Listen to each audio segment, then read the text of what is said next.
الحمد لله نحمده ونستعينه ونستغفره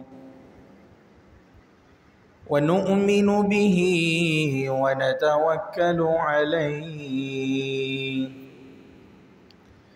ونعوذ بالله من شرور أنفسنا ومن سيئات أعمالنا من يهده الله فلا مضل له ومن يضلله فلا هادي له ونشهد أن لا إله إلا الله وحده لا شريك له ونشهد أن سيدنا وسندنا وحبيبنا ومولانا محمدا عبده ورسوله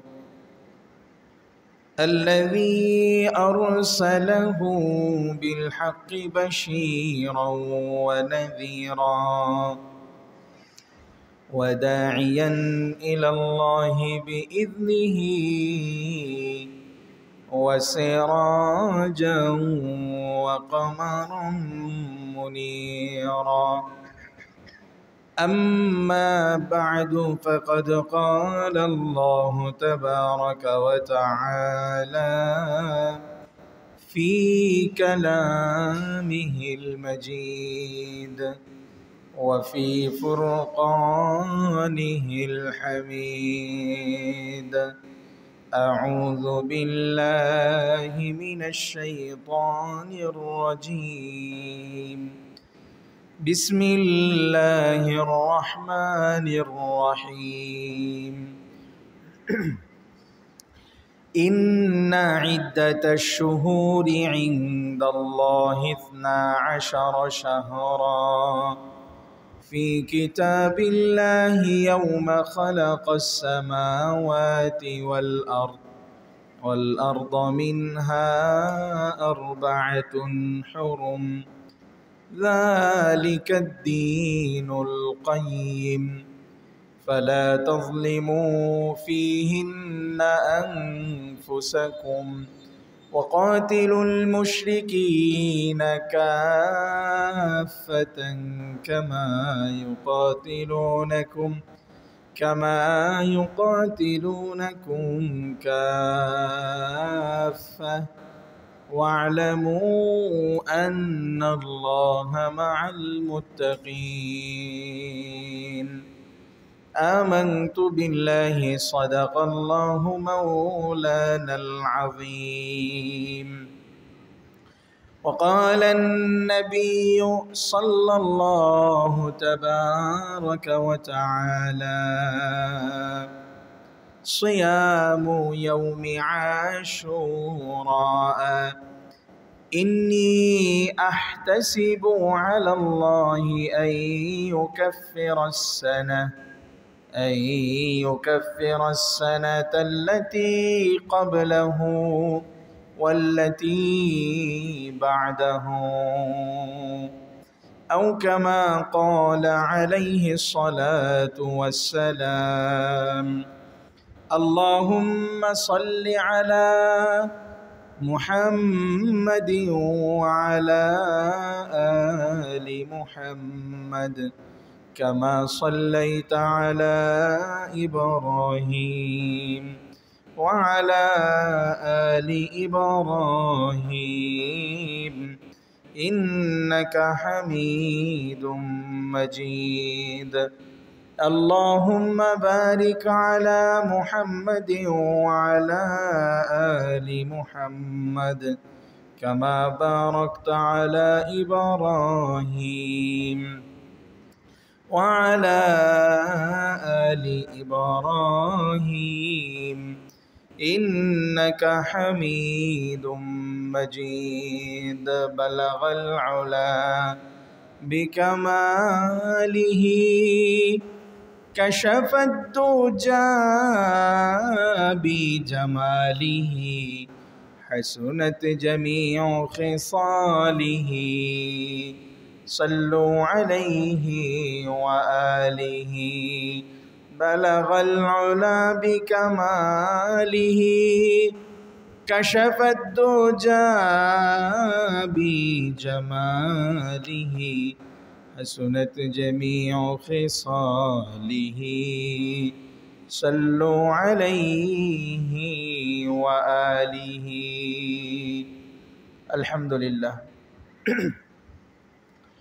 আল্লাহ পাক রব্বুল আলামিনের দরবারে শুকর গুজার হচ্ছি, যে মহান মালিক, যে মহান মনিব আমাদেরকে বিভিন্ন প্রকারের ফিতনা ফাসাদ থেকে হেফাজত করে দৌলতে ঈমান দিয়ে নবী মুহাম্মদ আরবি সাল্লাল্লাহু আলাইহি ওয়াসাল্লামের উম্মত বানিয়ে সুস্থতার মতো নিয়ামত আল্লাহ তাআলা আমাদেরকে দিয়ে পবিত্র মাস মুহররম মাসে আল্লাহ রব্বুল আলামিন আমাদেরকে দ্বিতীয় জুমা আদায় করার জন্য তৌফিক দিয়েছেন।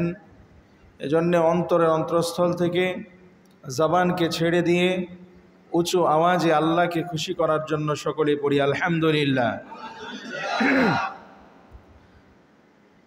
মোহতারাম হাজিরিন, মুহররম মাস সম্মানিত মাস,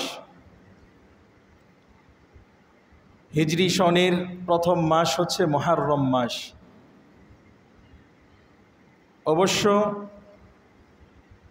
আরবি প্রত্যেকটা মাসকে যে নামে নামকরণ করা হয়েছে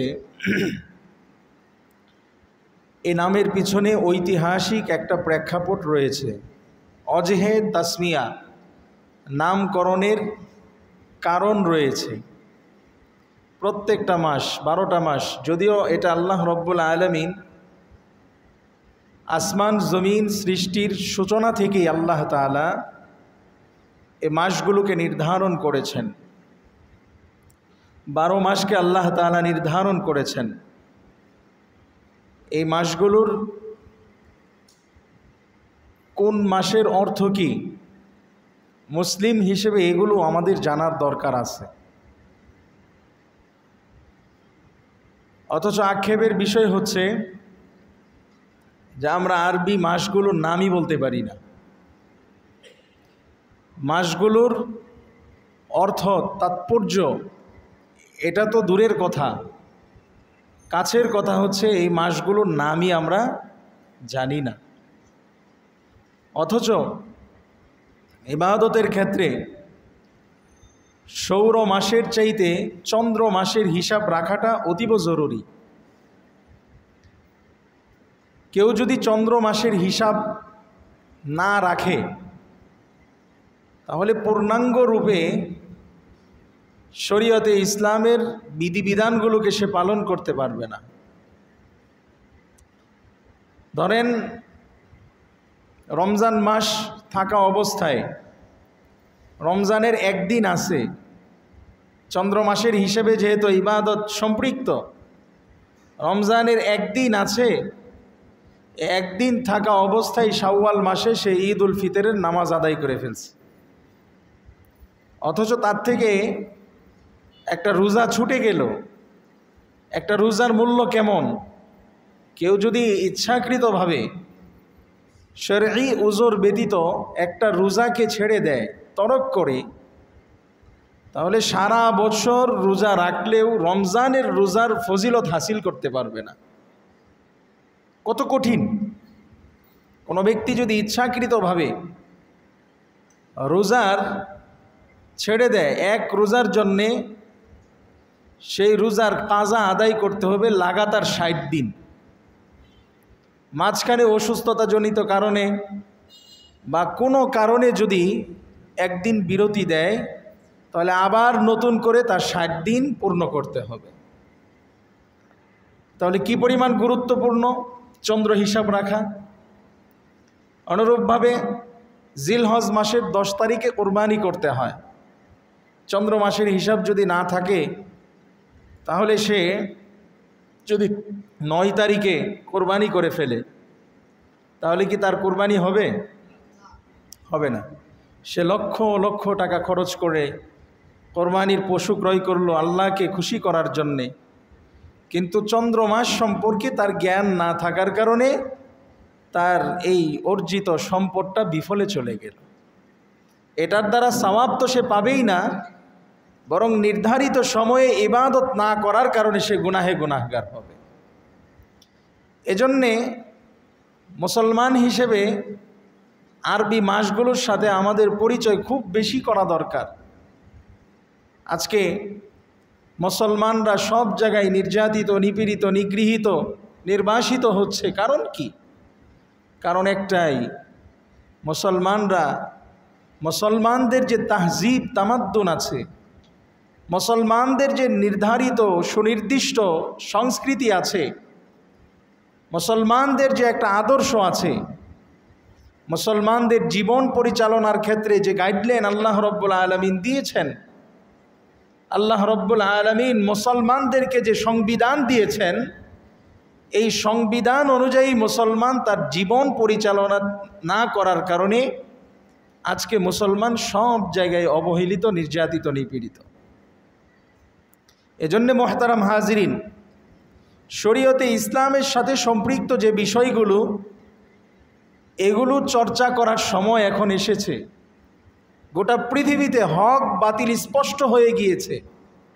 হক বাতিলের দ্বন্দ্ব এমনভাবে লেগেছে, আর কিছুদিন গেলে এই হক বাতিলের লড়াইয়ে যদি আপনি বাতিল হন, বাতিলের পক্ষ নিয়ে আপনাকে চলতে হবে। আর আপনি যদি হকপন্থী হন, তাহলে হকপন্থীদের পক্ষ অবলম্বন করে আপনাকে লড়তে হবে। এর বিকল্প নাই, এর বিকল্প নাই। মহা সংগ্রাম মুসলমানদের সামনে অপেক্ষা করতেছে। অথচ মুসলিম জাতি হিসেবে তার প্রস্তুতি তো আমাদের নাই, বরং এই লড়াইয়ে যে আমাকে একজন লড়াকু সৈনিক হতে হবে, এ নির্দেশনা যে আল্লাহ রব্বুল আলামিন কালামে হাকিমে দিয়েছেন, ওয়াআইদ্দু লাহুম মাসতাতা'তুম মিন কুওয়া, আল্লাহ তাআলা নির্দেশনা প্রদান করেছেন, শত্রুরা যখন চারিদিক থেকে তোমাদের উপরে গালেব হবে, শত্রুরা যখন চারিদিক থেকে তোমাদের উপর আক্রমণ করার জন্য উদ্গ্রীব হয়ে যাবে, তখন তোমরা চিন্তা ফিকিরের ভিতরে সীমাবদ্ধ না থেকে বরং পূর্ব থেকেই তাদেরকে মোকাবেলা করার প্রস্তুতি তোমরা সম্পন্ন করো। এটাও তোমাদের জন্য ইবাদত হিসেবে আল্লাহ রব্বুল আলামিন তার মাকতুবাতে, আল্লাহ রব্বুল আলামিন তোমার আমল নামায় নেকি হিসেবে এটাকে পরিগণিত করবেন। অথচ মুসলিম হিসেবে এগুলোর সম্মুখীন আমাদেরকে হতে হবে, এগুলোর জন্য প্রস্তুতি সম্পন্ন করা দরকার।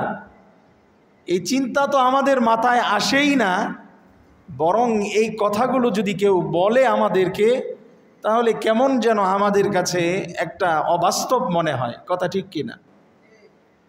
এজন্য মুহতারাম হাজিরিন, মুহররম মাস সম্মানিত মাস, এ মাস সহ 12টি মাসের নামকরণ করার পিছনেও কিন্তু নির্ধারিত সুনির্দিষ্ট কারণ রয়েছে।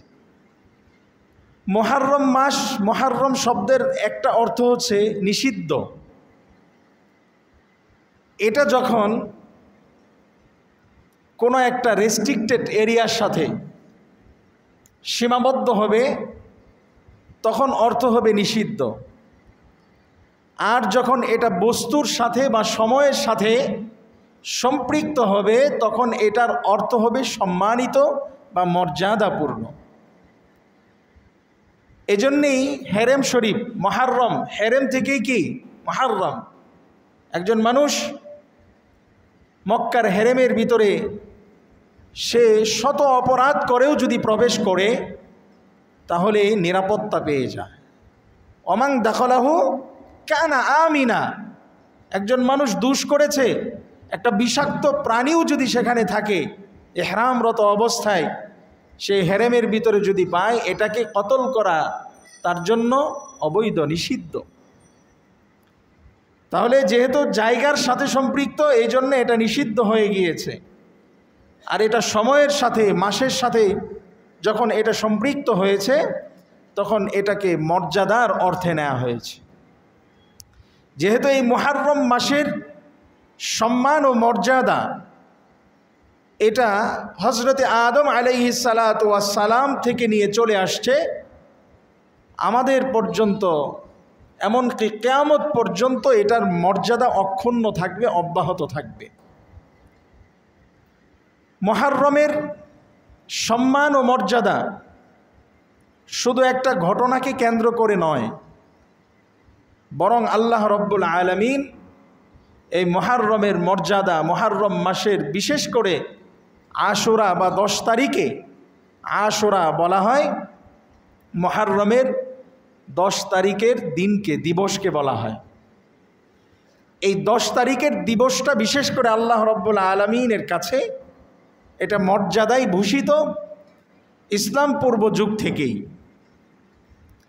তাহলে মুহররমের অর্থ আমরা পেলাম সম্মানিত বা নিষিদ্ধ, মর্যাদাপূর্ণ।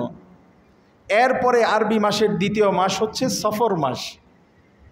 যেহেতু 3 মাস লাগাতারে মানুষ হজ্জের জন্য প্রস্তুতি নিত, এখন তো হজ্জের জন্য সকালবেলা রওনা করলে রাতে গিয়ে পৌঁছা যায়। একটা সময় ছিল হজ করতে গেলে লম্বা সময়ের প্রয়োজন ছিল। মানুষ রমজান মাসের থেকেই হজের প্রস্তুতি নিত। পৃথিবীর এক প্রান্ত থেকে মক্কা শরীফে পৌঁছা এতটা সহজ ছিল না। অনেক চড়াই উতরাই, অনেক কষ্ট, অনেক সাধনার পরে সেখানে পৌঁছতে হতো। অনেক বিড়ম্বনা, অনেক কিছু পাড়ি দিয়ে মানুষ আল্লাহর ঘর জিয়ারতের জন্য যেত। যেহেতু জিলকদ, জিলহজ, মুহররম এই 3 মাস মানুষ যুদ্ধ বিদ্রোহ থেকে নিজেরা বিরত থাকতো। কেন?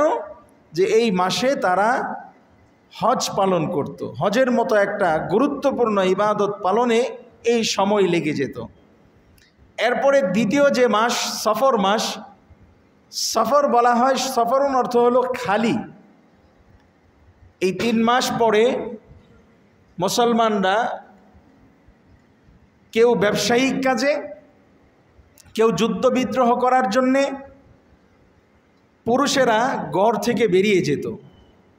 ব্যবসায়িক কাজে তারা বিভিন্ন প্রান্তে ছুটে যেত, যার কারণে আরব দেশের বাড়িগুলো, গড়গুলো খালি থাকতো।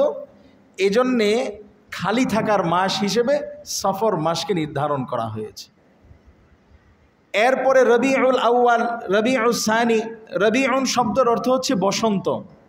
রবিউন শব্দের অর্থ কি ভাই? বসন্ত।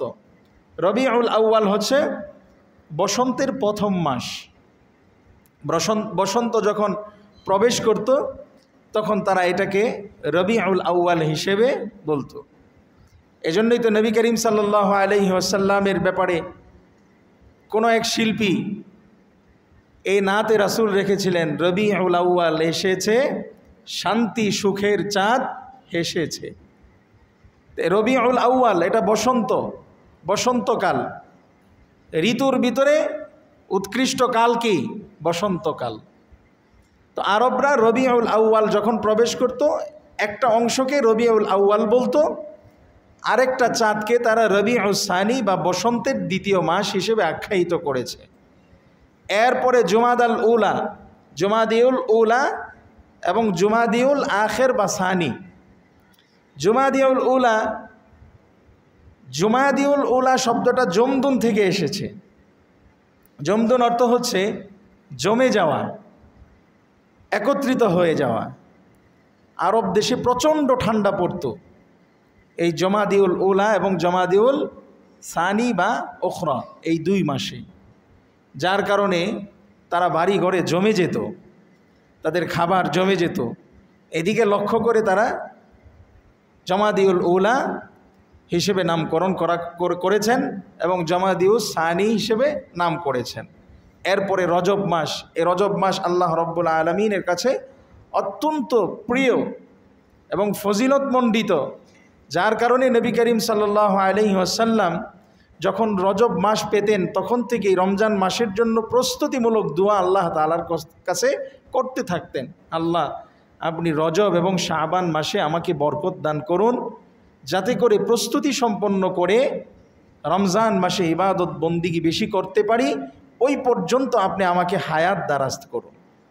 এজন্য রমজান মাস, রজব মাস এটাও একটা সম্মানিত মাস। এরপরে শাবান মাস।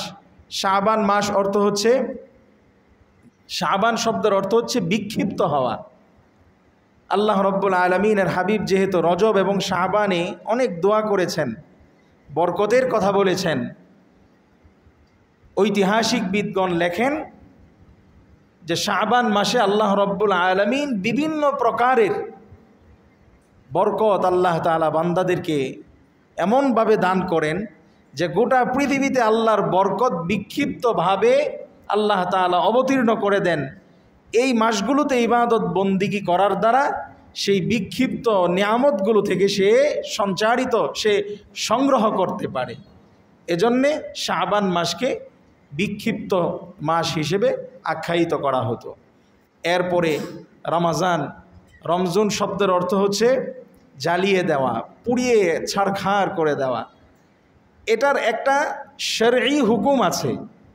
রমজানের রোজার মাধ্যমে বান্দার ভিতরের সমস্ত পাপাচার, অন্যায়, অনাচার, দুরাচারগুলোকে সিয়াম ব্রত পালনের মধ্য দিয়ে তার ভিতরটার সকল নষ্ট বস্তুকে পুড়ে ছারখার করে দেয়। এটা হচ্ছে শরঈ হুকুম, শরঈ সংজ্ঞায় রমজান শব্দের অর্থ। আর আরবরা রমজানকে এজন্যে রমজান হিসেবে আখ্যায়িত করেছিল, রমজান মাসে প্রচণ্ড প্রখর রোদ থাকতো। আমরা যেটা এখন পাই, রমজান মাসে অনেক রোদ থাকে না? রাস্তার ভিতরে ছাতা ছাড়া 5-10 মিনিট হাঁটাহাঁটি করলে, চলাফেরা করলে আমাদের জিহবার ভিতরে পানি থাকে না। আমাদের দেশের রোদ আর আরব দেশের রোদ এক না। আরব দেশের রোদের প্রখরতা, তীব্রতা অনেক ছিল, কারণ চতুর্দিকে বালু, ধূসর মরুভূমি, একদিক থেকে সূর্যের তাপ, অপর দিক থেকে এই বালুগুলো এমন গরমে গরমাক্ত হয়ে যায় যে উপর নিচে সব জায়গায় গরম হওয়ার কারণে মানুষ বিচরণ করা অনেক কষ্টসাধ্য করছিল। রাস্তায় বের হলে মনে হইতো যে পাগুলো, দেহগুলো জ্বলে যাচ্ছে। এদিকে লক্ষ্য করে তারা রমজানকে রমজান মাস হিসেবে আখ্যায়িত করেছে। এরপরে শাওয়াল মাস। শাওয়াল শব্দের অর্থ হচ্ছে ওঠানো। শাওয়াল শব্দের অর্থ কি ভাই? ওঠানো। শরঈ হুকুমে শাওয়ালকে এজন্যে শাওয়াল বলা হয় যে দীর্ঘ 1 মাস রমজানের রোজা রাখার পরে সে শাওয়াল মাসের প্রথম দিনে যখন রোজা ছেড়ে দিয়ে আল্লাহর হুকুম পালন করার জন্যে ঈদগাহে চলে আসে ঈদ উল ফিতরের নামাজ আদায় করার জন্যে, সেদিন সে আখিরাতের ফসল উঠিয়ে নিয়ে যায়। আল্লাহ রব্বুল আলামিন একদল ফেরেশতা নিযুক্ত করে দেন, যে ফেরেশতারা রমজানের রোজা, রমজানের সিয়াম কিয়াম যারা যথাযথভাবে পালন করেছে তাদেরকে ডেকে বলতে থাকে, হে আল্লাহর বান্দা, তোমার জিন্দিগির সমস্ত গুনাহগুলো আল্লাহ তাআলা মাফ করে দিয়েছেন। তোমার জন্য আল্লাহ তাআলা জান্নাতের সমস্ত দরজাগুলোকে খুলে দিয়েছেন। এই যে ফসল, এই ফসল নিয়ে তোমরা বাড়িতে চলে যাও। কিন্তু আরবরা যেই দিকে লক্ষ্য করে শাওয়ালকে শাওয়াল মাস হিসেবে তারা নামকরণ করেছিল, শাওয়াল মাসে আরবরা তাদের ফসল গড়ে ওঠাতো। শাওয়াল মাসে তাদের ফসলগুলোকে কি করত? ঘরে ওঠাতো। তারা যেই ফসল ফলাইতো, কেউ খেজুর, কেউ বিভিন্ন শস্য, এগুলোকে তারা শাওয়াল মাসে উঠাইতো। এজন্য শাওয়াল মাসকে উঠানোর মাস হিসেবে তারা নামকরণ করেছে। এরপরে জিলকদ। জিলকদ কাদুন শব্দের অর্থ হচ্ছে বসা। যেহেতু জিলকদ, জিলহজ, মুহররম এই 3 মাসে আল্লাহ রব্বুল আলামিন মুমিন মুসলমানদেরকে যুদ্ধ বিদ্রোহ করতে নিষেধ করেছেন। আল্লাহ তাআলা ইসলামের প্রারম্ভিকতায়, ইসলামের শুরু লগ্নে আল্লাহ তাআলা এগুলোকে নিষিদ্ধ করে দিয়েছিলেন। পরে যখন কাফেররা, মুসলমানরা এই জিলকদ মাসে বসে থাকে, জিলকদ মানে বসে যাওয়ার মাস, অর্থাৎ এটা এমন একটা মাস তারা যুদ্ধ বিদ্রোহ থেকে বসে যাবে, বাড়িতে চলে আসবে, তারা যুদ্ধ বিদ্রোহ করবে না, অন্যায়মূলক কোনো কাজ করবে না। কাফেররা তাদের উপরে নিপীড়ন করলেও তারা এই নিপীড়নের উপযুক্ত জবাব দিবে না। এটা ইসলামের শুরু লগ্নে ছিল। যখন কাফেররা এই সুযোগকে কাজে লাগিয়ে এই জিলকদ মাসে, মুহররম মাসে এবং জিলহজ মাসে অর্থাৎ সম্মানিত মাসগুলিতে আল্লাহ তাআলা তাদেরকে যে নিয়ম দিয়েছেন, যে বিধিবিধানগুলো দিয়েছেন, এগুলোকে উপেক্ষা করে কাফেররা মুসলমানদের উপরে নির্যাতন নিপীড়নের একটা বিরাট অপরচুনিটি মনে করে, বিশাল একটা সুযোগ মনে করে বসলো। তখন আল্লাহ তাআলা এই মাসের হুকুম রহিত করে, যুদ্ধ বিদ্রোহ করার হুকুমকে রহিত করে আল্লাহ তাআলা নির্দেশনা প্রদান করলেন, ওয়াকাতিলুল মুশরিকিনা কাফাতান কামা ইউকাতিলুনাকুম কাফা। তোমরা মুশরিকদের সাথে মোকাবেলা করো, তাদেরকে হত্যা করো, তাদেরকে তোমরা জিহাদের ময়দানে প্রতিহত করো, যেমনিভাবে তারা তোমাদেরকে সংঘবদ্ধ হয়ে সম্মিলিতভাবে তোমাদের উপরে হত্যাযজ্ঞ চালায়, তোমরাও অনুরূপভাবে তাদেরকে হত্যা করো। আল্লাহ তাআলা নির্দেশনা প্রদান করে দিয়েছেন। এরপরে জিলহজ মাস।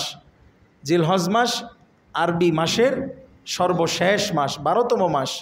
এই জিলহজ মাসে বান্দা আল্লাহর অনুপম দিদার হাসিলের জন্যে, আল্লাহর সাথে সে মোকালামা করার জন্যে, রাসূলুল্লাহি সাল্লাল্লাহু আলাইহি ওয়াসাল্লামের সঙ্গে তিনি মোকালামা করার জন্যে রসুলের রওজা সামনে নিয়ে সালাম প্রদান করবে, চোখের অশ্রুগুলো প্রবাহিত করবে। নবী মুহাম্মদ আরবি সাল্লাল্লাহু আলাইহি ওয়াসাল্লামের জিন্দিগির সেই আবেগঘন, সেই কষ্টার্জিত বা কষ্ট সম্বলিত যে কাহিনীগুলো আছে, যে হৃদয় বিদারক ঘটনাগুলো আছে, মক্কা মদিনায় গিয়ে সচক্ষে সে উপলব্ধি করবে। এজন্যে জিলহজ মাসকে আরবরা জিলহজ মাস হিসেবে আখ্যায়িত করেছে। এজন্যে মোহতারাম হাজিরিন, মুসলিম হিসেবে প্রত্যেকটা মাসের নামকরণ, প্রত্যেকটা মাসে কি কি ইবাদত বন্দিগি আছে, এগুলো জানা আমাদের জন্য অতীব জরুরি। কিন্তু আফসোসের বিষয় হচ্ছে যে মুসলমান তার ধর্মীয় চেতনা থেকে এতটাই দূরে সরে গিয়েছে, সে ঈসাই খ্রিস্টাব্দ বা ইংরেজি সনকে এমনভাবে সে সংবরণ করে নিয়েছে, মাসের, সপ্তাহের, বৎসরের কোন দিন ছুটি, কোন দিন বিশেষ দিন, কোন দিন দিবস, কোন দিন মৃত্যু দিবস, জন্ম দিবস, এগুলোকে খুব সুন্দরভাবে মুমিন মুসলমান মুখস্থ করে নিয়েছে। অথচ এগুলোর দ্বারা ইংরেজি সনের সাথে সম্পৃক্ত যে ফজিলত রাষ্ট্র কর্তৃক, এই ফজিলত সম্পর্কে না জানলেও তার কিছুই হইতো না। কিন্তু আরবি মাসের সাথে, আরবি বৎসরের সাথে তার পরিচয় না হয়ে যাওয়ার কারণে, আরবি বৎসরের ভিতরে কত গুরুত্বপূর্ণ ইবাদত কোন মাসে আছে এটা না জানার কারণে সে এক বিরাট নেকি থেকে সে বঞ্চিত হচ্ছে। এটা আফসোস আর পরিতাপের বিষয় আমাদের জন্যে। এজন্যে মুহতারাম হাজিরিন, আর কতদিন মুমিন মুসলমান তাদের নিজস্ব সংস্কৃতি থেকে, মুমিন মুসলমান তার নিজস্ব তাহজিব তামাদ্দুন থেকে মুমিন হিসেবে আর কতদিন তাকে যে আল্লাহ রব্বুল আলামিন যে জীবন বিধান দিয়েছে, আর কতদিন সেটার থেকে দূরে সরে থাকবে? এখনও কি আমাদের সময় হয়নি?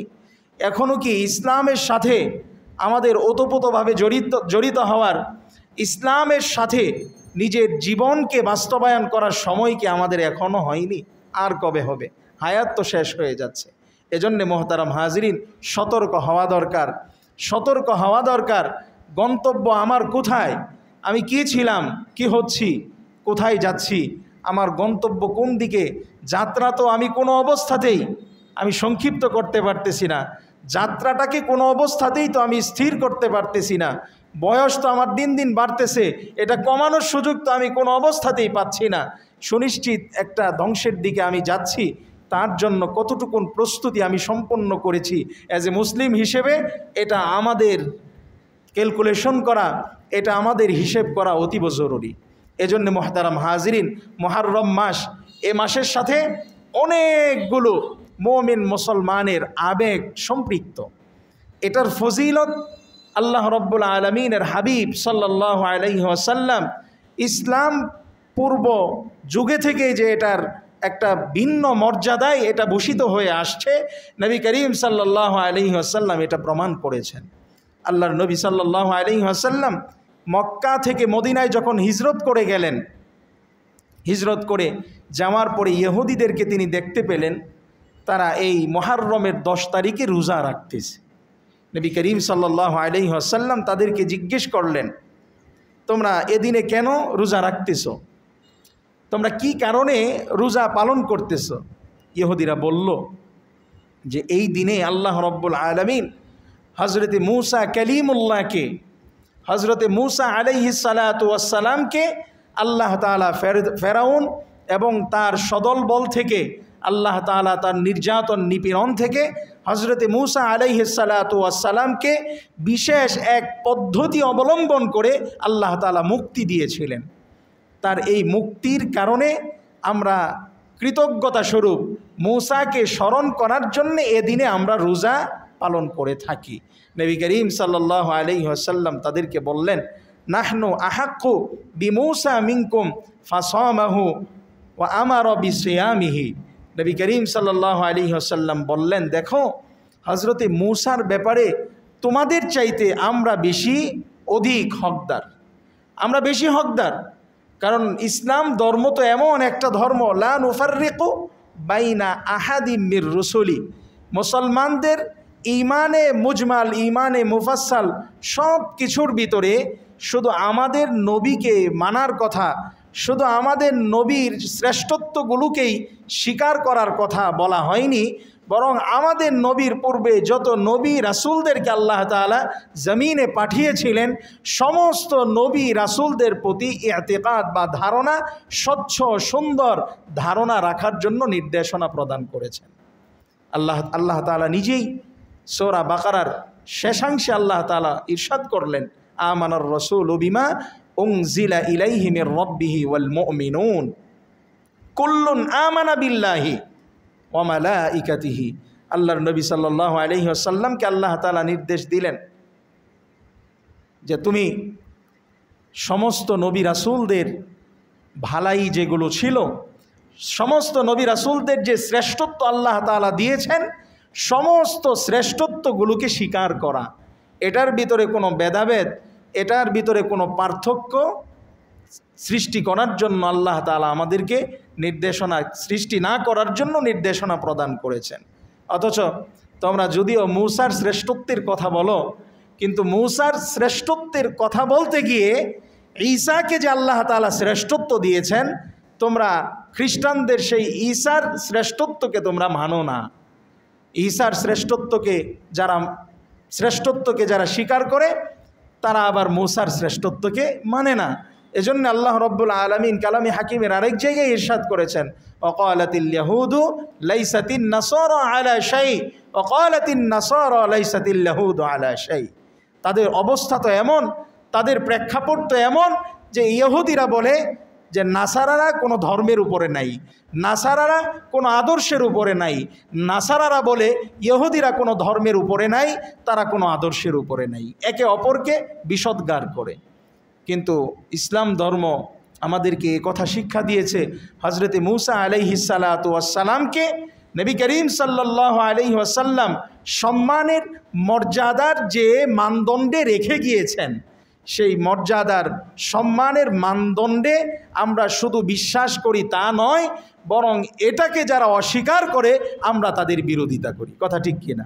এজন্য মুহতারাম হাজিরিন, নবী করিম সাল্লাল্লাহু আলাইহি ওয়াসাল্লাম তাদেরকে বলে দিলেন যে মূসার ব্যাপারে আমরা তোমাদের চাইতে বেশি হকদার।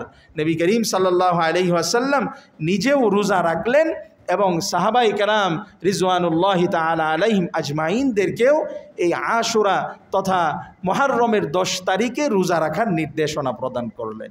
শুধু নির্দেশনা প্রদান করলেন তা নয়, বরং নবী করিম সাল্লাল্লাহু আলাইহি ওয়াসাল্লাম এ রোজার ফজিলত কী হবে, এ রোজার শ্রেষ্ঠত্ব কী হবে, এই রোজা পালনকারীকে আল্লাহ রব্বুল আলামিন কি ধরনের পুরস্কার দিবেন এ কথাটাও তিনি উল্লেখ করলেন। তিনি বললেন, সিয়ামু ইয়াউমি আশুরা ইন্নী আহতাসিবু আলাল্লাহ আইয়ুকাফিরাস সানাতাল্লাতী ক্বাবলাহু ওয়াস সানাতাল্লাতী বা'দা।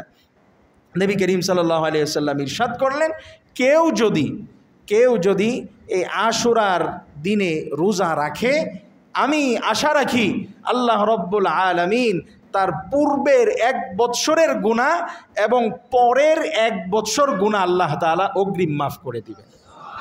নবী করিম সাল্লাল্লাহু আলাইহি ওয়াসাল্লাম আশুরার মর্যাদা তিনি বর্ণনা করে দিলেন। শুধু তাই না, এক্ষেত্রে নবী করিম সাল্লাল্লাহু আলাইহি ওয়াসাল্লাম আবার বলে দিলেন, সুমু আশুরা ওয়া খালিফু ফীহিল ইয়াহুদা ওয়া সুমু ক্বাবলাহু ইয়াওমান ওয়া বা'দাহু ইয়াওমান।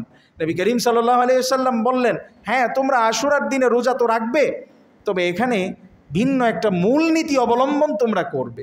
সেটা হচ্ছে এই যে ইহুদিরা তো শুধু আশুরার দিনে অর্থাৎ মুহররমের 10 তারিখে রোজা রাখতো, তোমরা শুধু 10 তারিখে রোজাকে সীমাবদ্ধ না করে তোমরা হয়তো 9 তারিখে 10 তারিখে মিলিয়ে করবে, অথবা 10 তারিখ 11 তারিখ মিলিয়ে, অর্থাৎ আগে অথবা পরে একদিন সংযুক্ত করে তোমরা তাদের বিরুদ্ধাচরণ করে তাদের আমলের সাথে যেন তোমাদের আমল তাসবিহ হয়ে না যায়, সাদৃশ্যপূর্ণ হয়ে না যায়, এজন্য আগে অথবা পরে একদিন বেশি রোজা তোমরা রাখবে, তোমরাই বেশি মুসার ব্যাপারে হকদার।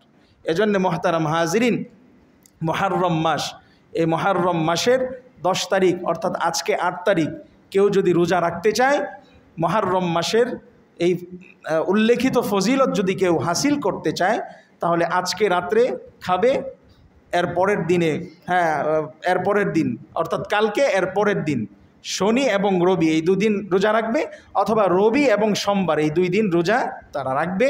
আল্লাহ রব্বুল আলামিন উক্ত নেকি তাদের আমল নামায় দান করে দিবেন।